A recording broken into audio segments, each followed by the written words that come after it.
Hey, I'm John Cannell, and today on Preppy Kitchen, we're making a delicious French apple tart. So let's get started. First off, we're making the crust, and this is an amazing pâte sucrée. It's a sweet shortbread-like crust. It all comes together in a food processor, and it's so delicious and versatile. 1 1/4 cups of all-purpose flour go right into the bowl of your food processor. That's 150 grams. 1/4 cup or 30 grams of powdered sugar, and I also need half a teaspoon of salt. So today we're using a pâte sucrée.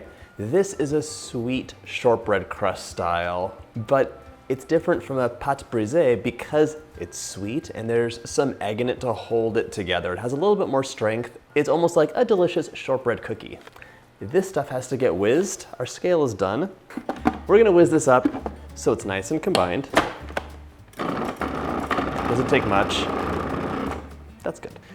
Now we have to add some butter in, but because we're making pastry, it's rock hard butter.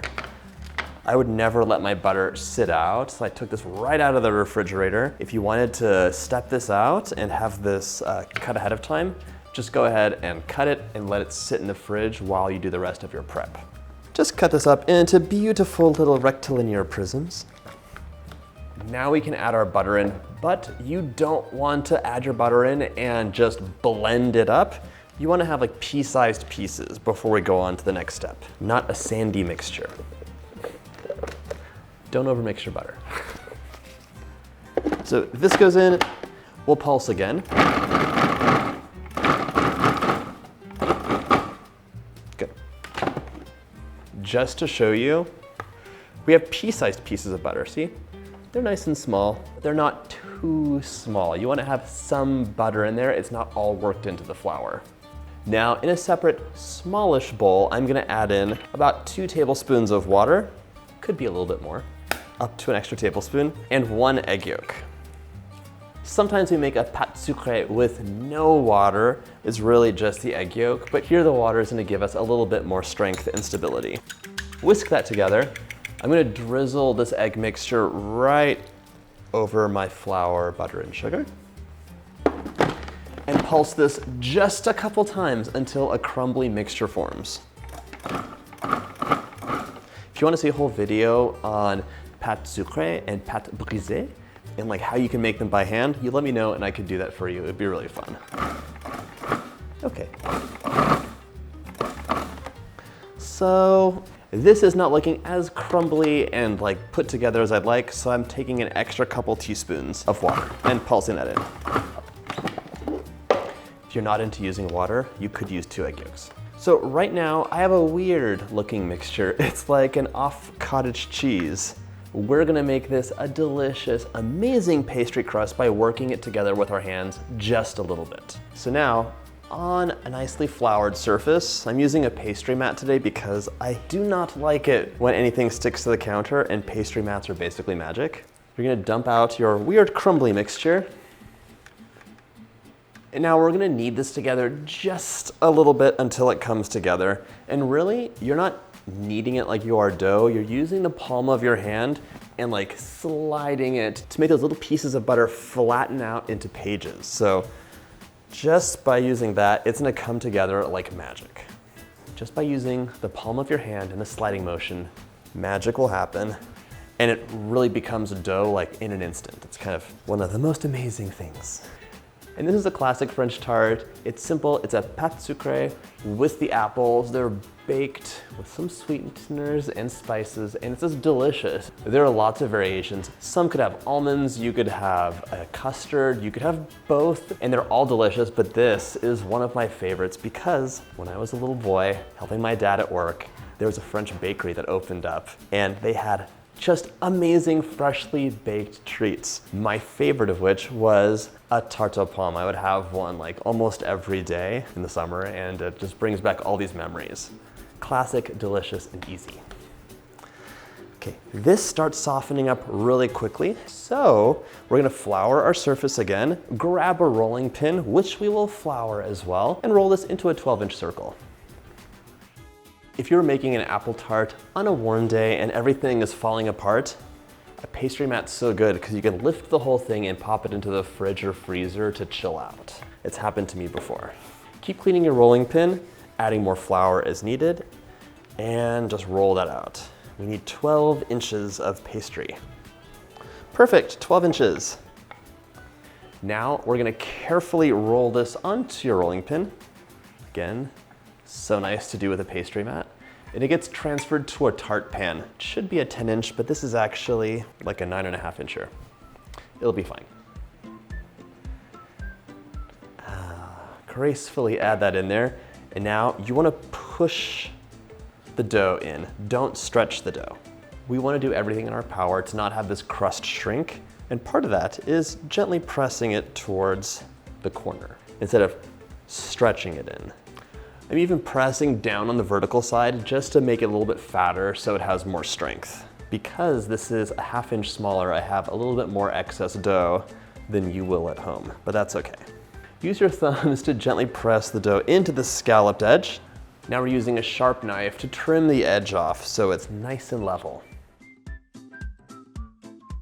This looks great, but let me tell you something. If you baked this up right now, it would all melt. It would melt and seep through this hole in here and be a horrible mess. You need to freeze this for 45 minutes until it's solid, and then we're gonna blind bake it, because if you don't blind bake this crust, it's gonna be mushy in the middle, and all the recipes that tell you otherwise are not being honest. Into the freezer, which is right here. I have a little bit of extra dough. I can't let it go to waste, so I dragged out one of my tart rings, just roll this out to about 1/8 of an inch, and then we're going to make a little baby apple tart. I usually use a different recipe for my perfect little tarts, so we'll see if this works, but I feel like it'll be good.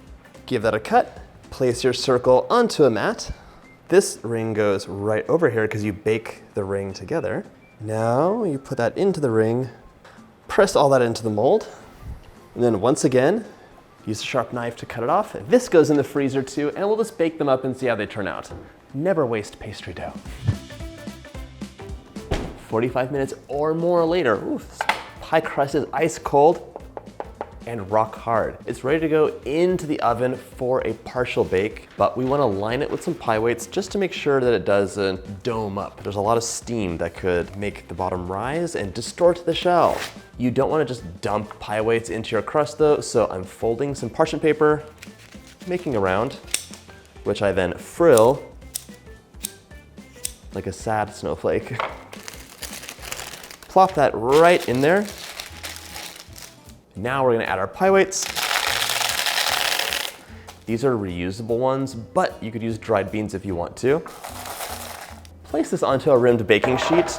This goes into the oven, 400 degrees for 15 minutes. In the meantime, we're gonna work on that filling. While our shell is blind baking, we're gonna peel about 4 apples, maybe 3 if they're really big, and cut them in a way that's super simple, but gives you a beautiful pattern. First, the peeling, and you can use basically any apple that you really love. I love Honeycrisp, but you could use Granny Smith, Cosmic Crisp, the list goes on. If you want to use a soft baking apple like a Cortland or a Macintosh, you can totally do that, but the top will be much softer and it won't hold its shape as well. So if you love a gooey apple top, go ahead. Otherwise, I maybe would suggest a crisper baking apple. Once your apples are all peeled, it's time to give them a slice. Grab a sharp knife and cut the flesh from the core. You're gonna have 2 big slices and then 2 smaller ones. The only thing that's important is to have a flat bottom. So my core looks like a rectilinear prism and the rest of the apple pieces can sit flat. Now it's time to slice our apple, and I want you to slice it fairly thinly. This apple tart's not gonna bake for a super long time, and you want the apple to be like nice and soft and like bubbling in that cinnamon sugar. One thing that's important if you want your tart to look nice is to keep all your slices together. So slice, but then just have your sections of apple that have been sliced. So this will stay together, and so on and so forth. We're gonna fan these out into like a pretty but easy arrangement, and you wanna have all your fan slices be matching up. If this seems a little fussy to you and you're like, I don't wanna do this is way too much precision slicing, I understand. And you don't have to. You could just use a mandolin and run the apples through that and then toss them in and press them down. It'll be just as delicious, and under a scoop of ice cream, it'll be just as pretty as well. However, I will tell you, a mandolin is the one tool I will not have in my kitchen because I'm deathly afraid of it. Some people are afraid of spiders or sharks. I'm afraid of mandolins. It makes my blood run cold. Ah. I love this tart just on its own, and I do love a scoop of ice cream or a big dollop of whipped cream with it. If you wanted to add something to the tart itself to make it really tasty, you could add in frangipane to the bottom. You could add in like a custard base to the bottom as well. But that changes a lot of the components of the recipe. If you'd like to see that on the channel, you let me know. I think that would be like a tarte aux pommes Normandie. My apple's all sliced, I'm setting that aside, and now I just need a simple cinnamon sugar to sprinkle hither and thither. So grab cinnamon sugar and a small bowl. Oh my gosh. Just at that moment, my timer went off. Once that shell's out of the oven, reduce temperature to 350. It's actually sizzling a bit from the butter, but because we froze it and used the pie weights, it's not puffed and it kept its shape. Carefully remove the parchment paper. Scoop those back in. My shell can cool down for a bit while we make our cinnamon sugar, so grab a 1/4 cup of granulated sugar, add that to your bowl. Now we're gonna add 1/2 teaspoon of cinnamon, going a little light on the cinnamon because it's so dark, it'll almost blacken your apples if you have too much on top. Give that a quick stir, and 1/2 teaspoon is more than enough to add some wonderful flavor to this. And now we're almost ready to assemble. We just need to melt 4 tablespoons of butter. You could use salted or unsalted, it's up to you. Grab 1 tablespoon of your cinnamon sugar. We're gonna sprinkle this over the bottom of our tart shell. It's like a perfectly sweet tart, just not too much sugar on here. A nice even layer. Now grab your sections of apple, fan them out, and we're gonna arrange them onto our tart shell. Just find a way to make them all fit together and it'll look beautiful. You can kind of arrange them like a parquet floor, so forward to the side, or like a checkerboard pattern. Your apples are gonna shrink when they bake, so don't be afraid to really crowd them on the pie tart. You'll end up with some gaps here and there. You can either cut your apples or just find the small pieces to fill them in. Just don't worry about having some open space. It's gonna happen because the apples, as I said, will shrink up in the bake. Okay, I'm done finessing the apples. Now we're gonna drizzle a 1/4 cup of melted butter all over the top. And you can use a brush to kind of spread it out if you want to. There we go, apples and butter, cinnamon sugar. There. Just a little brushing to spread the love around.